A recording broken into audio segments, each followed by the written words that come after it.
चलो अब ध्यान से सुनो। हाँ चलो देखो, अब बात मत करो, अब शांति से सुनो। क्या वही बार बार कर रहे हो? देखो कहाँ तक हम लोग पढ़ लिए थे। शायद हम लोगों ने सविनय अवज्ञा आंदोलन देखा था ना, लास्ट क्लास यहाँ तक कर लिया था। एक बार आप रिपीट करो फिर से। 9 जनवरी 1915 को महात्मा गांधी कहाँ आएंगे? भारत। तो हम लिख दे रहे हैं 9 जनवरी 1915 को महात्मा गांधी का कहाँ वापसी होगा? स्वदेश। 1916 में क्या होगा? अधिवेशन। कौन सा? लखनऊ अधिवेशन। लखनऊ अधिवेशन। इस अधिवेशन के अध्यक्ष कौन रहेंगे? यहीं पर नरम दल और गरम दल एक होगा। नरम दल और गरम दल एक होगा। ठीक, इसके अध्यक्ष रहेंगे अंबिका चरण मजूमदार। पहली बार महात्मा गांधी भारत में किसी इंडियन नेशनल कांग्रेस में भाग लेंगे ना, इसमें महात्मा गांधी भाग लेंगे और इसी में इनकी मुलाकात गोपाल कृष्ण गोखले और राजकुमार शुक्ल से होगा। गोपाल कृष्ण गोखले इन्हें 1 वर्ष अध्ययन करने के लिए भारत की स्थिति का कहेंगे और राजकुमार शुक्ल बिहार की स्थिति बताएगा। अगले साल 1917 में ये क्या करेंगे? चंपारण सत्याग्रह। चंपारण बिहार में है और मोतिहारी जिला है और उत्तरी बिहार में है। चंपारण सत्याग्रह नील की खेती के लिए, किसानों के लिए किया गया। 1918 में खेड़ा अहमदाबाद पहले हुआ। फरवरी में अहमदाबाद। ठीक, अहमदाबाद मिल मजदूर फरवरी में, 22 फरवरी। फिर मार्च में 1918 मार्च में गांधी जी ने 1918 मार्च में क्या किया? खेड़ा सत्याग्रह। ये खेड़ा किसानों की फसल बर्बाद हो गई थी, फिर भी टैक्स लिया जा रहा था। खेड़ा सत्याग्रह।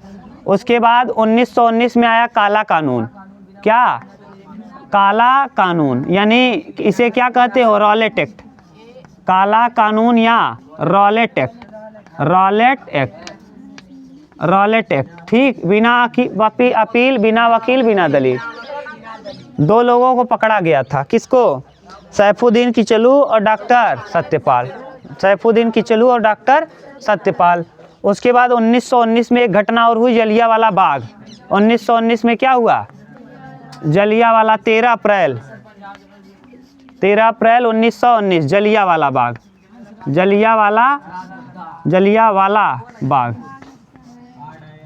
बाग। ठीक, यहाँ लाठी चार्ज करवाने वाले का नाम था ओ डायर। लाठी चार्ज आदेश देने का काम किया था किसने? ओ डायर ने आदेश दिया था आर डायर को, और आर डायर ने अंधाधुंध गोली चलवाई थी, है ना, अंधाधुंध गोलियां चलवा दी थी। जैसे कई लोग मरे थे, लेकिन हंटर आयोग आया और हंटर आयोग के अनुसार केवल 379 लोग और 1200 लोग घायल हुए। ठीक, और हंटर आयोग में 8 लोग शामिल थे। ठीक, जलियांवाला बाग के बाद अगला हुआ 1922 में, 5 फरवरी या 4 फरवरी 1922। कौन? चौरी चौरा कांड। क्या? चौरी चौरा के बाद 1922 के बाद 23 में 1920 में असहयोग आंदोलन छूटा। 1919 के बाद 1920 जानते हो, 1 अगस्त 1920 को असहयोग आंदोलन। 1923 में स्वराज पार्टी का गठन। 1923 में किसका गठन? स्वराज पार्टी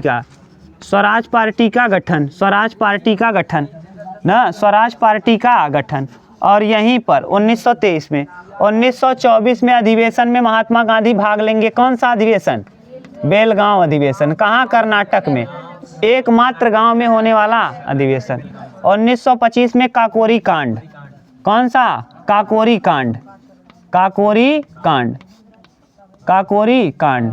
ठीक, काकोरी कांड। 1925 के बाद 1927 में साइमन कमीशन का गठन।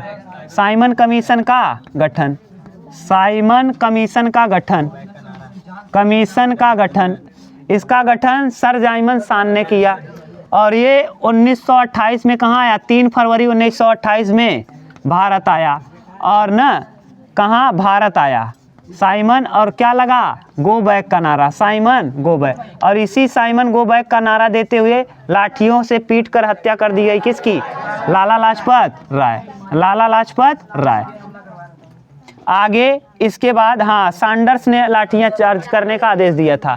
और इसके बाद 1929 कौन सा अधिवेशन, लाहौर अधिवेशन। अध्यक्ष कौन है, सबसे युवा, पहली बार युवा अध्यक्ष पंडित जवाहरलाल नेहरू, पंडित जवाहरलाल नेहरू। यही पूर्ण स्वराज की मांग, पूर्ण स्वराज की मांग। 1929 के बाद 1930 आया, 1930 कौन सा, सविनय अवज्ञा आंदोलन, अवज्ञा आंदोलन। सविनय अवज्ञा आंदोलन महात्मा गांधी ने क्यों किया था, क्योंकि महात्मा गांधी ने 31 जनवरी को पत्र लिखा था, किसको, 31 जनवरी हाँ 1930 को पत्र लिखा था, किसको, इरविन को, इरविन को पत्र लिखा। और पत्र लिखकर इसको कितनी मांगे मांगा था, 11 मांगे रखी थी, किसने, महात्मा गांधी। यहाँ तक कर लिए थे। अब ध्यान से सुनो, अब मत बोलना। जब 1930 में पत्र लिखा महात्मा गांधी ने, तो इरविन को अल्टीमेटम दिया कि आप 11 मार्च तक अगर मेरी बातों को मान लेंगे तो ठीक है, और नहीं तो हम क्या कर देंगे, आंदोलन करेंगे, बहुत बड़ा आंदोलन करेंगे जिसका आपको खबर भी नहीं है, तो आंदोलन करेंगे। अल्टीमेटम दिए हैं, अल्टीमेटम, अल्टीमेटम। अब ध्यान से सुनना, बोलना मत है। अल्टीमेटम दिया कब, 11 मार्च तक का पत्र लिखा 31 तारीख को। इसमें 11 मांगे हैं। 11 मांग में पहला ये था कि शराब पर बंदी होना चाहिए। शराब क्या, नमक जो कि एक कैसा कर है, प्राकृतिक ना, प्राकृतिक उपहार है या प्राकृतिक देन है, इस पर टैक्स आप लोगों ने कैसे लगा।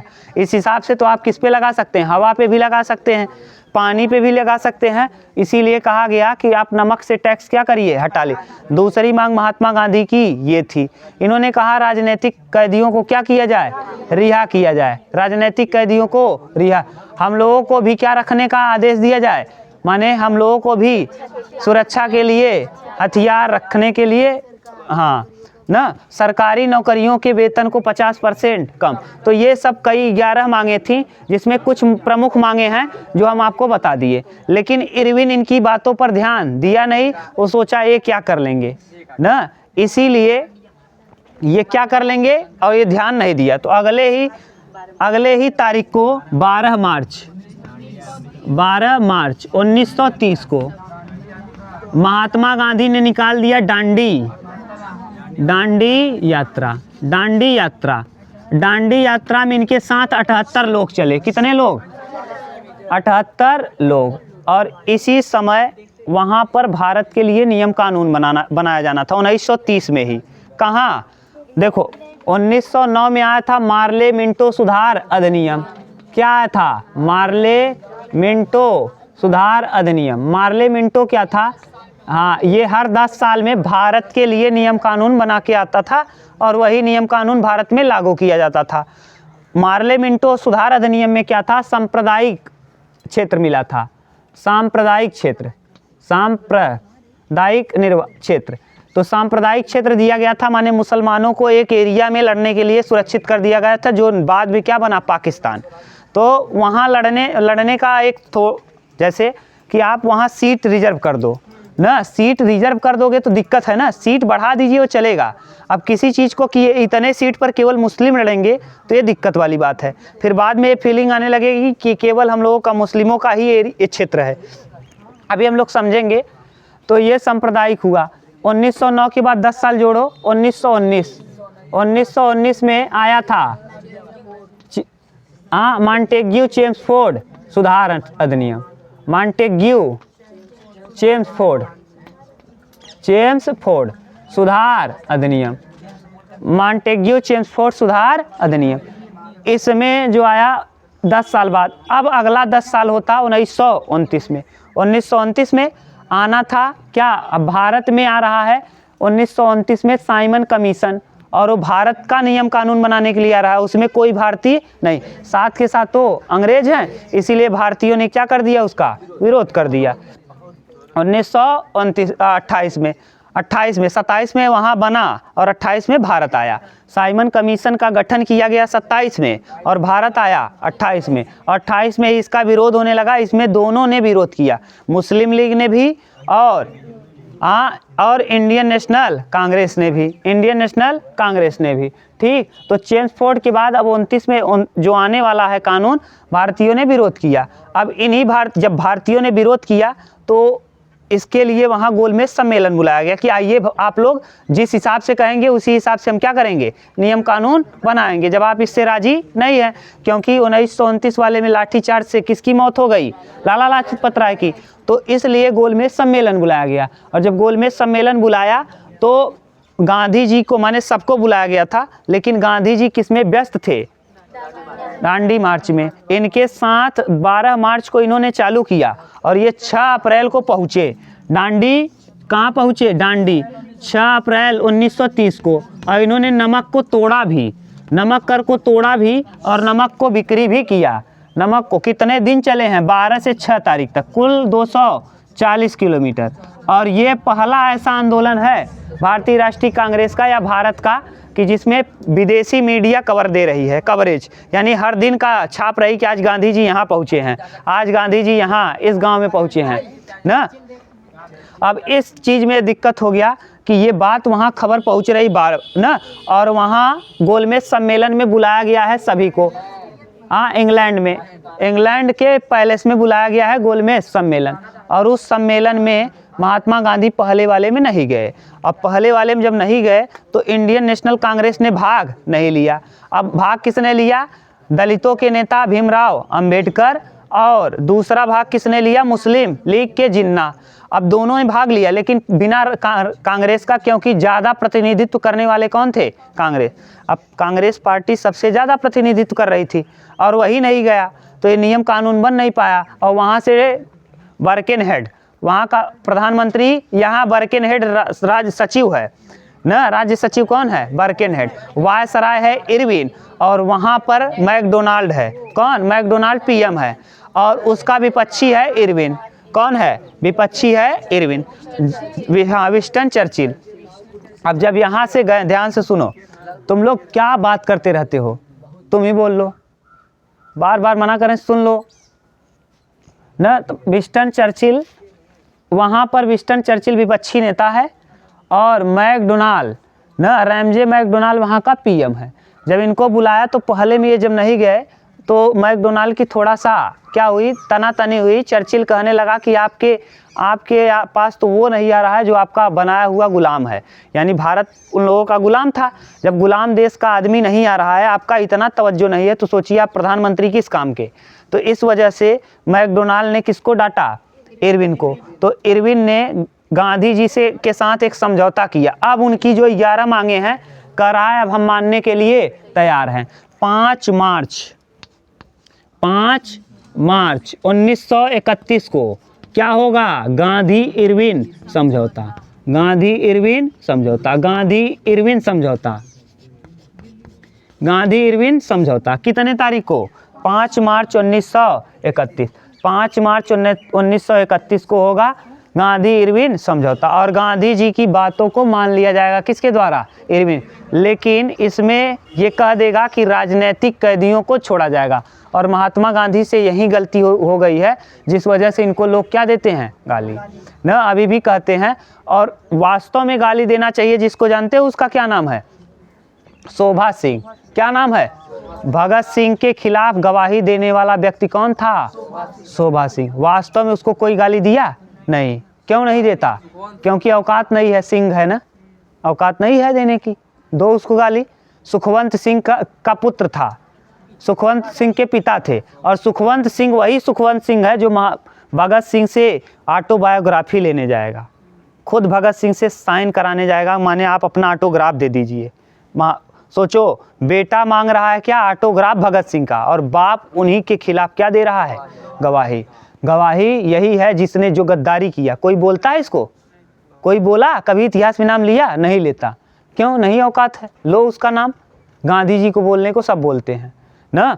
गांधी जी ने जो किया है, आप बहुत करोगे, केवल एक दो शब्द बोल सकते हो दूसरे के ऊपर। गांधी जी ने जो किया कोई नहीं बोल सकता।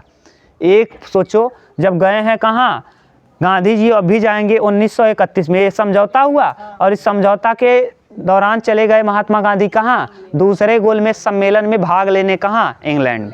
तो किस गोलमेज सम्मेलन में महात्मा गांधी ने भाग लिया, दूसरे गोलमेज सम्मेलन। एकमात्र गोलमेज सम्मेलन है जिसमें महात्मा गांधी ने भाग लिया।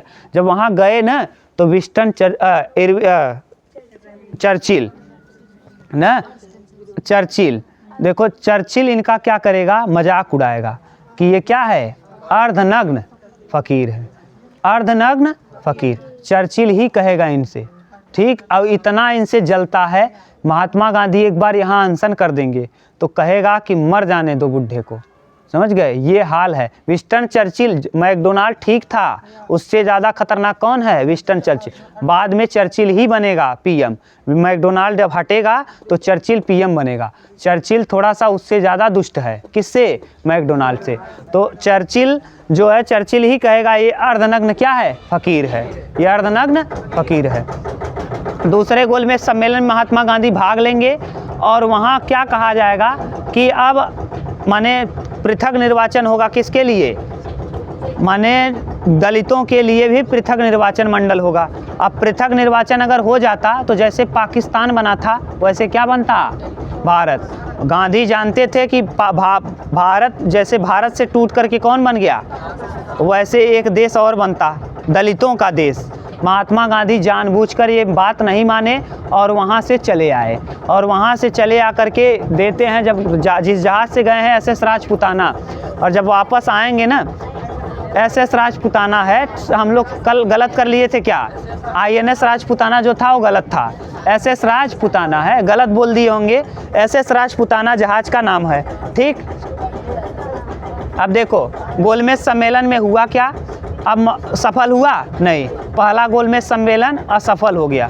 जब पहला गोलमेज असफल हो गया तो महात्मा गांधी जब वापस आए तो लोगों को उम्मीद थी कि हमारी बहुत सुनेंगे। तो महात्मा गांधी ने कहा, मेरे देशवासियों, जो वहाँ गए थे वो कोई भी बात हमारी अंग्रेज़ों ने नहीं मानी, इसलिए हम लोग पुनः क्या करेंगे, सविनय अवज्ञा आंदोलन। पुनः से महात्मा गांधी सविनय अवज्ञा आंदोलन करेंगे। अब वहाँ गुस्सा आ गया है कौन, मैकडोनाल्ड। अब मैकडोनाल्ड कह रहा था कि भैया कैसे, अब मैकडोनाल्ड फ़ोन किया किसको, इरविन को, कहा कि ये तो बहुत कत्लेआम आदमी है भाई ना, आप वहाँ कैसे इसको सह रहे हो। एक दिन आया हमारे पास, उछड़ के कूद काट के भाग गया, हम कहते रह गए गांधी जी आइए आइए, कह रहे हैं चुप रहो बेवकूफ़, हम जा रहे हैं अपने गाँव ना। तो ये मैकडोनाल्ड बुराता रह गया, लेकिन गांधी जी रुके नहीं। सोच लो, आए और फिर जो चालू किए, इनको पकड़ के डाल दिया गया कहाँ, यरवदा जेल में, और यरवदा जेल में डाल दिया गया। और वहाँ सांप्रदायिक निर्वाचन की बात कर दिया, कह दिया कि अब माने एक नया, एक अलग ही क्षेत्र होगा, किसका, दलितों का भी। जैसे मुस्लिमों का था वैसे दलितों का भी एक नया क्षेत्र होगा, एक नया क्षेत्र होगा। तो दलितों के लिए महात्मा गांधी अनशन कर दिए, जेल में ही, जेल में अनशन कर दिए। भीमराव अम्बेडकर को लगा, और नेहरू जी ने समझाया, और भी लोगों ने समझाया, कि राजेंद्र प्रसाद ने समझाया कि गांधी जी मर जाएंगे। तो गांधी जी और भीमराव अम्बेडकर के बीच पूना पैक्ट होगा 24 सितंबर, कितने तारीख को, 24 सितंबर 1932 को, 1932, 24 सितंबर 1932 को पूना पैक्ट। पूछेगा पूना समझौता किसके किसके बीच, गांधी और अंबेडकर, गांधी और अंबेडकर, गांधी जी और पूना समझौता किन दो लोगों के बीच, गांधी और भीमराव अंबेडकर। यहाँ पर गांधी जी ने कहा, भाई आप सही कह रहे हो, आप अगर पृथक निर्वाचन ले लेंगे तो मान लो मैप लाओ जी, पृथक निर्वाचन लेंगे तो अगर एक एरिया मान लो भारत का छोटा सा बना रहे हैं, यहाँ मिटा दें इसको, देखो इधर, अगर आप मान लो पृथक निर्वाचन ले लेते हैं, ये मान लो भारत का, ऐसे अब जानते ही हो, उतना हमको बनाने नहीं आता, ठीक। ये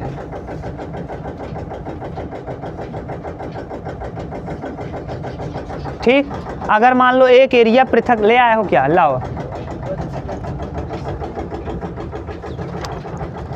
कब हुआ पहले बताओ, ये पूना समझौता किनके किनके बीच? भीमराव कितने तारीख को? 24 सितंबर 1932। महात्मा गांधी ने जेल में ही अनशन कर दिया, जेल में ही भूख हड़ताल कर दिया, तो समझाया नेहरू जी ने और डॉक्टर राजेंद्र प्रसाद और भी लोगों ने कि मर जाएंगे वो।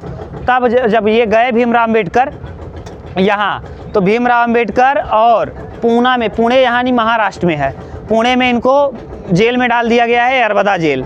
और वहाँ पे दो लोगों के बीच समझौता होगा, पूना समझौता, महात्मा गांधी और भीमराव अम्बेडकर। जो वहाँ बात हुआ था कि अब किसके लिए, इस वाले एरिया में, इस नीचे वाले एरिया में दलितों का आरक्षित क्षेत्र है। जैसे यहाँ था, यहाँ पे क्या था, पाकिस्तान वालों के लिए एक देश बन गया कि नहीं? अगर ऐसे यहाँ भी कर दिए होते तब दलितों का भी एक देश क्या हो जाता? महात्मा गांधी समझ गए थे कि पाकिस्तान तो बनेगा, लेकिन भला एक देश तो हम बनने से बचा लें, नहीं तो भारत का टुकड़े हो जाएगा और भी छोटा हो जाएगा। एक देश और बन जाता तो कितना बचता भारत, कितना खराब मैप लगता। ठीक, अभी देखो अच्छा लग रहा है ना।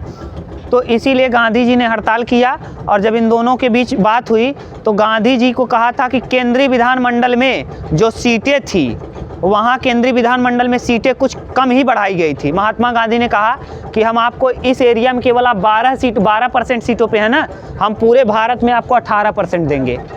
भीमराव अम्बेडकर खुश हो गए, कहे वाह क्या बात है, बढ़िया है, पूरे भारत में हमको कितना मिलेगा? 18%। और कह रहे थे कि प्रांत माने क्षेत्र, माने जैसे एक एक राज्य, तो प्रांतीय विधानसभा में पहले 71 सीट के लिए मांग कर रहे थे। कौन? भीमराव। महात्मा गांधी ने कहा प्रांतीय विधानसभाओं में हम 71 नहीं देंगे, 148 देंगे। कितना? 71 की जगह कितना देंगे? 148। लेकिन एक एरिया में नहीं, पूरे भारत में। इसमें भी कौन खुश हो गए? भीमराव अम्बेडकर। कह रहे हैं गांधी जी तो बढ़िया आदमी हैं, बात बढ़िया कर रहे हैं, अगर एक एरिया में लेंगे तो उतना बढ़िया नहीं है, पूरे भारत में ले लेंगे। और वही आज भी चल रहा है। बताओ, ये हर साल महिला रहता है सीट कि अलग अलग? बताओ, एक ही जाति हर साल आता है प्रधानी कि हर जाति के लिए? हर जाति। पहले कहीं किसी साल आता है सामान्य के लिए, किसी साल आता है ओबीसी के लिए, किसी साल आता है एससी के लिए, और किसी साल आता है महिला के लिए, कि पुरुषों के लिए केवल आता है। यही है नियम।